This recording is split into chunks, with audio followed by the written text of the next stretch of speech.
Basics, yung video natin ngayon ay kung paano i-config yung ating PLDT router na naka-disable yung ibang port.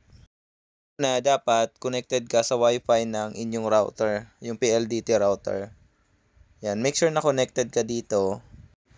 Yan, tapos open ka ng web browser.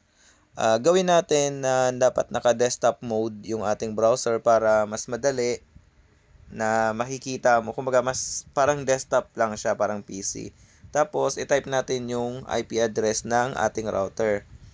Tapos after ng IP address, ilagay mo yung admin.html.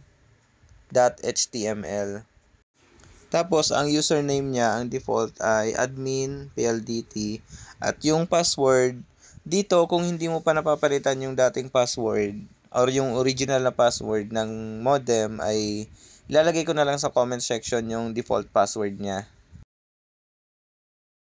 Tapos punta lang kayo sa 1.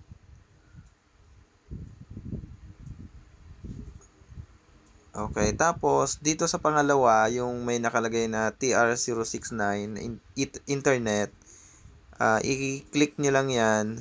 Tapos kung nakikita nyo yung LAN 1, LAN 2, LAN 3 at LAN 4, ibig sabihin yung LAN 1 lang yung naka-check, siya lang yung mayroong internet or may connection. Kaya ang gagawin nyo, i-check nyo lahat. Tapos isi-save nyo lang, apply nyo lang. Tapos dito, kapag na-apply nyo na, ang gagawin nyo lang, pinaka the best, pag na-save na, i-restart nyo lang yung router. Or, ako sa case ko, hindi ko na ni-restart. Pero pinaka the best, i-restart nyo pa rin. Ayan, parang nag-hang siya, pero, ayan, nagsisaving na yan. Ayun, tapos na yung video, at sana ay may nahutunan kayo sa video na to, at sana ay nasundan nyo. Maraming salamat.